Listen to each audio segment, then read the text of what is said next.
Good afternoon, 4 p.m. East African time here in Nairobi, Kenya. Thank you for keeping it TV47 as I get you informed on the latest at this hour. My name is Sheilar Chelangat and we begin this broadcast in Mukuru, where chaos erupted in Mukuru Kwanjenga, Nairobi after houses were demolished early this morning to pave way for the expansion of Catherine Ndereba Road.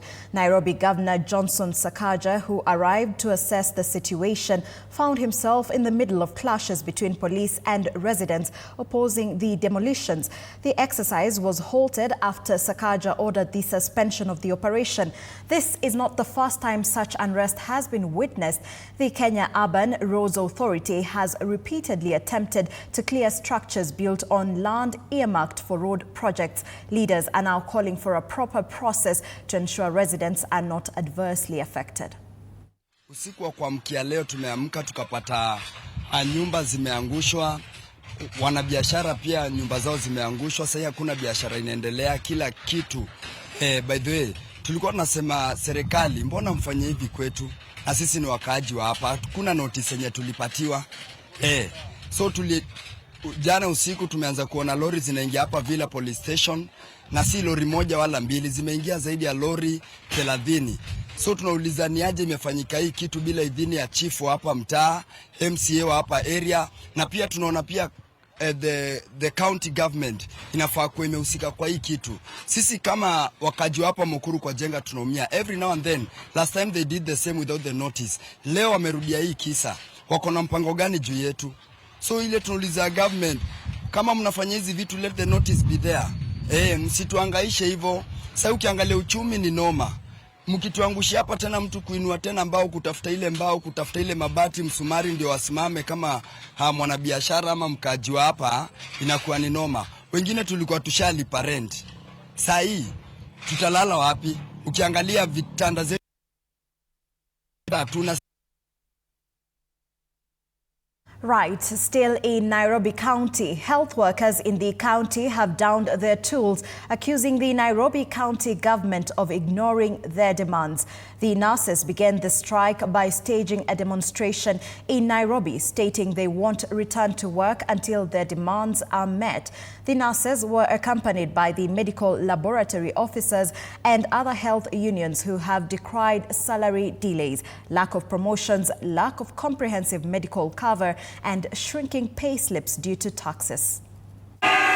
Your people are misleading you. The people you employed under you are misleading you by giving you false information. The members who are supposed to be promoted, they know the numbers. Among other issues that have been submitted here by fellow leaders, we have CBA for nurses that has not been completed. We want it completed.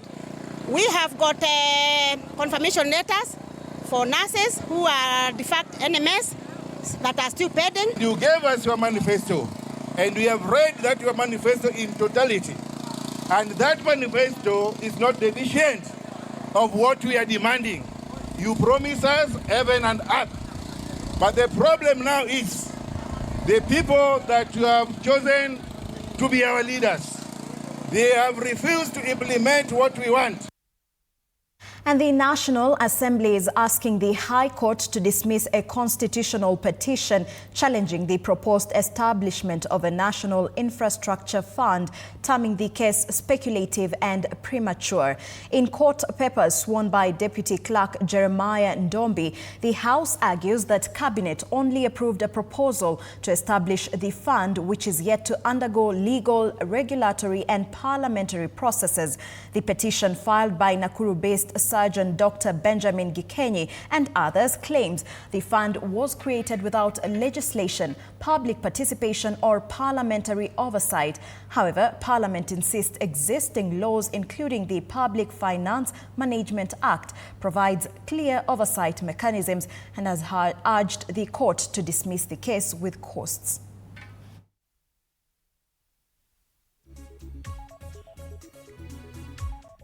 Away from that, authorities have raised alarm over 390 reported fraud cases linked to labor migration, with 15 of the cases currently under review at the Office of the Director of Public Prosecutions.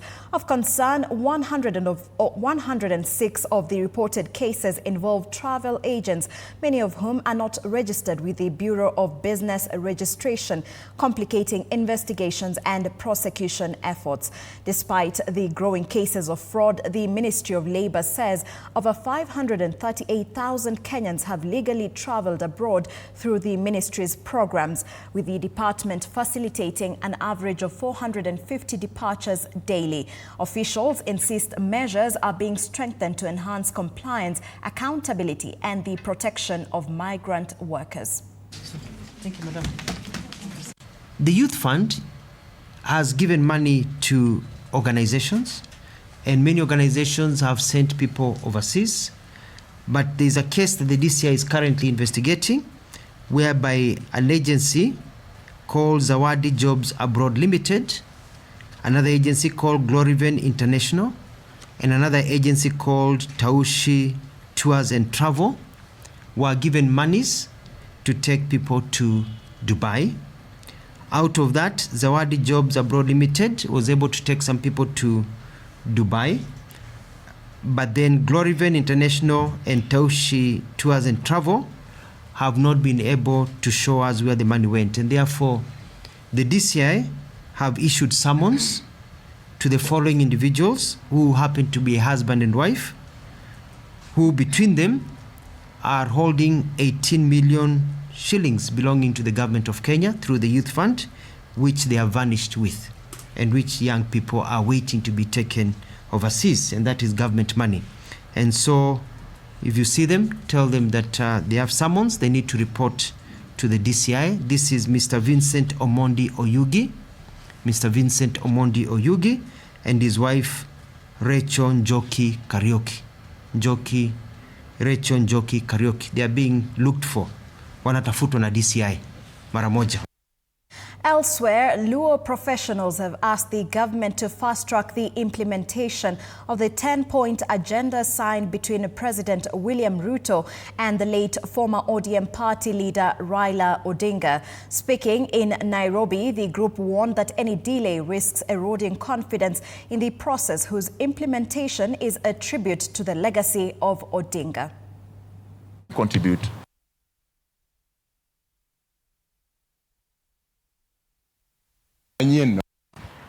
We issue a firm but respectful call for accelerated implementation of the 10-point agenda that was signed on 7th March 2025 by President William Ruto and the late Right Honorable Raila Amolo Odinga.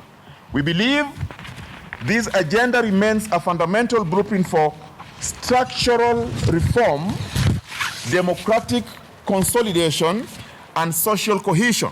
We believe that these are essential to restoring public trust and advancing national unity. We therefore say that any further delay of the implementation of this 10-point agenda risks eroding confidence in governance. For us as professionals, the most meaningful tribute to the legacy of the Right Honorable Raila Amolo Odinga lies in the faithful and timely execution of this reform agenda. And Nairobi is hosting a 3-day regional workshop on border security, bringing together experts from Kenya and different African countries. The meeting, supported by the International Organization for Migration and the U.S. Export Control and Border Security Program, aims to develop a compendium of best practices to counter transnational threats such as illicit trade and violent extremism. Participants will harmonize a regional approach to information sharing and operational interdiction. The workshop is expected to strengthen collective capacity to prevent and respond to evolving border threats across East and Southern Africa. Photo session, I'll just rush. As earlier mentioned, we will have an opportunity to share a lot of experiences from the different countries that are present, and I'm sure at the end of the engagement, at the end of the workshop, we will be much more better coordinated in terms of information, but also in terms of just better management of our security. That if we don't address the challenges that come with economics, it's very difficult to secure our nations. Ladies and gentlemen, the security of our borders is inseparable from the security of our nations and the prosperity of our people. The work you'll undertake over the coming days will contribute directly to safer communities and more secure borders.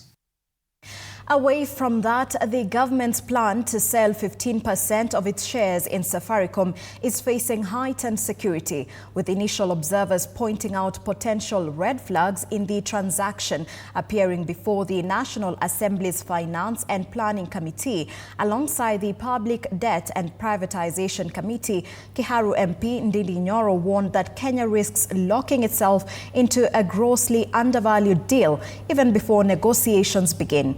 Nyoro questioned waivers granted by key regulators, including the Communications Authority and the Central Bank of Kenya, arguing that pre-transaction concessions such as license extension, discounts and regulatory relaxations may already have cost the country tens of billions of shillings, effectively eroding the real value of the sale.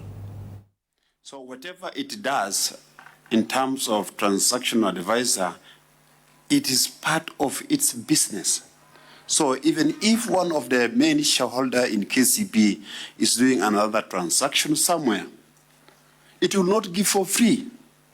It will charge transactional advisor fee as part of its business. Thank you, Chair.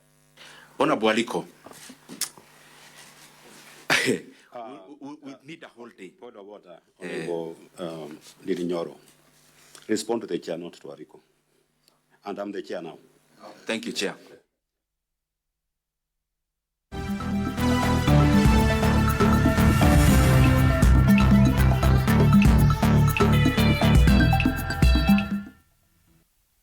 Let's get sporty, and action-packed encounters lit up the Kenya Women's Premier League as Zitex Sparks and Ulinzi Starlets continued their fine form with crucial victories. Zitex Sparks outclassed Kisped Queens 3-1, while Ulinzi Starlets edged Kibra Soccer Women 2-1.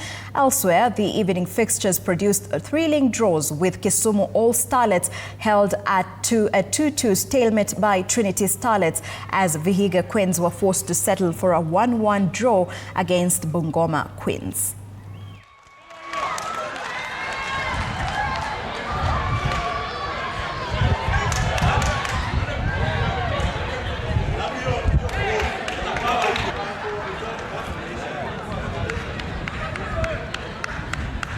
Moral hadi dakika mwisho tunasema bolu dunda. Sasa hata sisi wenyewe tulikuwa tumeamini tumetrust God, tumeamini tuna win game leo. I think two very good teams, and I think we made a mistake on the first one. I think something that we can do better, and even the second one. The second one we are trying to keep the ball, and our player tried to do the right thing, just did not put enough weight on the pass, and then it made it a little bit difficult to the goalkeeper. But you know what? I will not blame her, because this is how we want to play. We just work on making the passes better. But all in all, we thank God for an opportunity. Beautiful day, a beautiful field, and I thought the girls played very well. There's still things that we definitely need to work on, which we will continue working on. But I give credit to Ulinzi.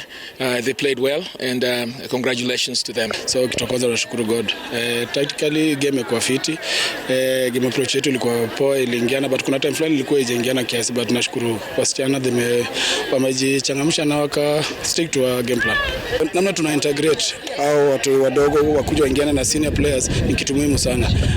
Nadhani us kama Ulinzi Starlets, nadhani hiyo ndio backbone yetu kama team. We pick it from there. 2 to 3 years au to hii wasichana utaona kwa level nyingine ya juu sana.